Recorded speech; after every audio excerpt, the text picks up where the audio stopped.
عوامی رائے سے، جمہوریت سے، کہ وہ ان چیزوں کو ایکسپوز بھی کریں اور اس کے ساتھ ساتھ اس چیلنج کو قبول بھی کریں۔ جماعت اسلامی بہت طویل عرصے سے الیکشن کی جو ریفارمز ہیں اس پر کام کر رہی ہے۔ ہم نے تو اس ووٹر لسٹ کی اصلاح کے لیے دھرنے بھی دیے، احتجاج بھی کیا، اسلام آباد مارچ بھی کیا، سپریم کورٹ کا فیصلہ بھی آیا کہ اس کو درست کیا جائے، لیکن اس کے باوجود الیکشن کمیشن کی نااہلی ہے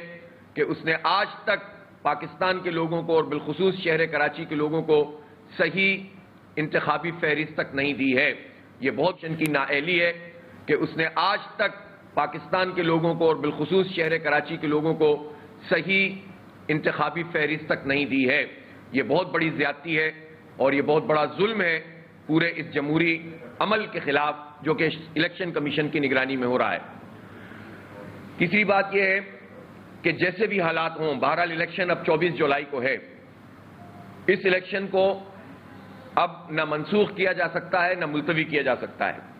اس لیے کہ ہمیں کوئی توقع نہیں ہے اس الیکشن کمیشن سے کہ وہ جو ہے کوئی بہتری کا کام کر سکتے ہیں۔ ہم یہ سمجھتے ہیں کہ 24 جولائی کو انتخابات اپنے وقت پر ہونے چاہیے اور وہ تمام پارٹیاں حکومت اور اپوزیشن کی جو یکجان ہے اس وقت سندھ میں، Peoples Party, P T I, Noon League, M Q M, G D A, اور یہ مشترکہ طور پر متفقہ طور پر بلدیاتی الیکشن منسوخ کرانا چاہتے تھے، اس کو آگے بڑھانا چاہتے تھے، اور یہ کورٹ میں گئے تھے، ہائی کورٹ میں، اور ہائی کورٹ نے ان کے خلاف فیصلہ دیا۔ پھر اس کے بعد اب سپریم کورٹ میں جانے کی باتیں ہو رہی ہیں۔ میں سمجھتا ہوں کہ یہ فرار کا راستہ اختیار نہیں کرنا چاہیے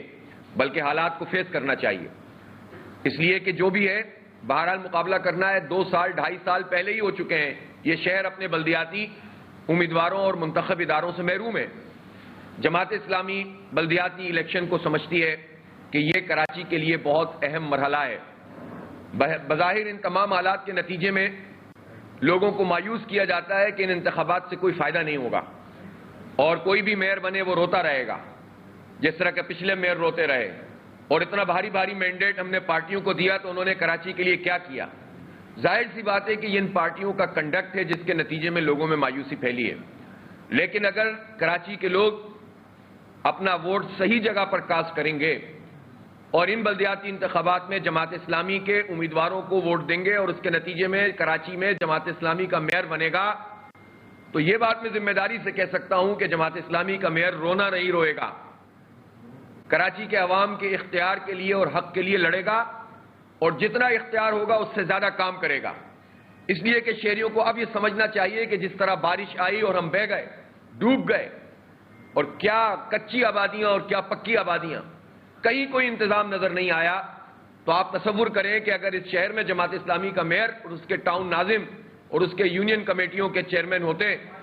تو وہ کیا ایسے ہی بیٹھے رہتے؟ وہ صرف ٹاک شو کر رہے ہوتے؟ وہ صرف ٹویٹر کے اوپر کیمپین چلا رہے ہوتے؟ وہ میدان میں ہوتے اور اپنے حصے کا کام کرتے۔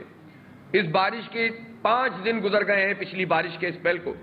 اس وقت شہر میں جو گندگی ہے، جو کچرا ہے، جو غلاظت ہے، بعض جگہ ابھی تک آلائشیں پڑی ہوئی ہیں، چھوٹے بڑے برساتی نالوں کے ارد گرد آپ جا کر دیکھیں پھر گندگی پڑی ہوئی ہے، اور خدا نہ خواستہ اگر تیز بارش اب پھر ہو گئی جو کہ فورکاسٹ آ رہی ہے بار بار، تو اس کے بعد کیا حال ہوگا؟ تو آپ شہریوں سے میں پوچھتا ہوں کہ اگر جماعت اسلامی کے لوگ یہاں پر منتخب ہوتے تو کیا شہر کو اس حال میں چھوڑتے؟ ہم اپنے حصے کا کام کرتے۔ اور میں آپ کو یقین دلاتا ہوں کہ جس طرح مجھے حالات لگ رہے ہیں اور رسپانس مل رہا ہے، انشاءاللہ اس شہر میں جماعت اسلامی کا میئر آئے گا، اور اللہ نے چاہا تو ہم اس شہر کے حالات کو بدلیں گے۔ ہم نہ صرف اپنے اختیار کے مطابق اور اس سے زیادہ کام کریں گے، بلکہ ہم ان تمام پروجیکٹس کو جو 17 سال سے پینڈنگ ہیں، مثلا K4 پروجیکٹ جس پر ہر وفاقی اور صوبائی حکومت نے شبخون مارا ہے، جھوٹے دعوے کیے ہیں، جھوٹے اعلانات کیے ہیں، اور بجٹ میں پیسے نہیں رکھے، نہ وفاق نے نہ صوبے نے، ہم ان سب کو ایکسپوز بھی کریں گے اور انہی لوگوں سے انشاءاللہ یہ پروجیکٹ مکمل کروائیں گے۔ عوام کا مینڈیٹ ایک مرتبہ حاصل ہو جائے اور اس شہر کا کوئی والی وارث آ جائے